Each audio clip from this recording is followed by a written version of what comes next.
waxaanu joognaa halkan waa laagta marta hortiisa dabdamiska ciidanka dabdamiska waa jid muhiima ciidanka dabdamiska waa ciidanka badbaadada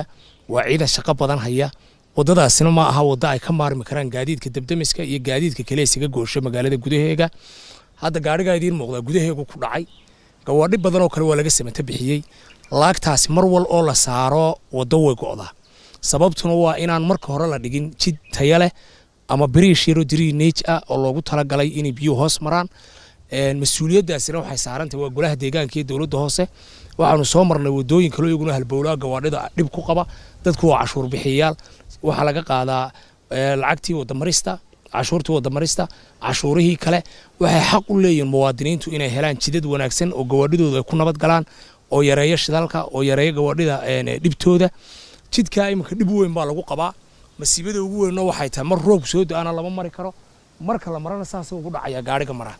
oo waxay noqotay bahol wadooyinkii magaaladuna waxa noqdeen xabaalo oo kale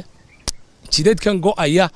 sidan ay u dilayaan biyuhu iyo daadadkuna sababtu waa inaanu jirin marka hore drainage iyo meelo loogu talagalay biyo mareeno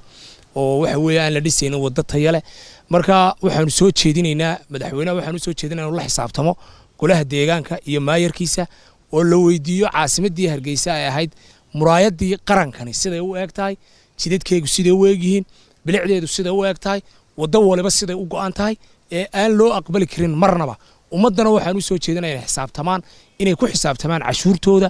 dadku cashuurta ay bixiyaan in wax loogu qabto ma aha in guriga laga dhisto ma aha in cid gaar ku liibaanto ma aha in cid gaar u isticmaasho cashuurtu waa inay gashaa jidadka iyo dhulka iyo bilicda caasimadda waana in ay ka muuqataa wadooyinkeena wadadana waxaan soo jeedinaynaa dabdamiska maadaama shaqo weyn hayaan in wadadaas degdeg loo dhiso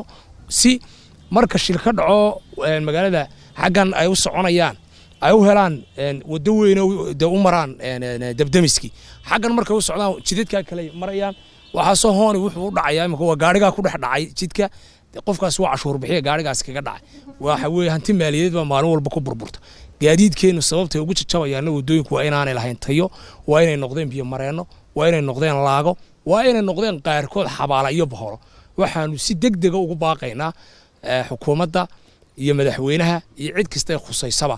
in jidadka caasimadda la dayactiro golaha deegaanka shaqadooda iyo cashuurta aynu muwaadin ahaan bixinana lagu xisaabtamo ee soo jeedinay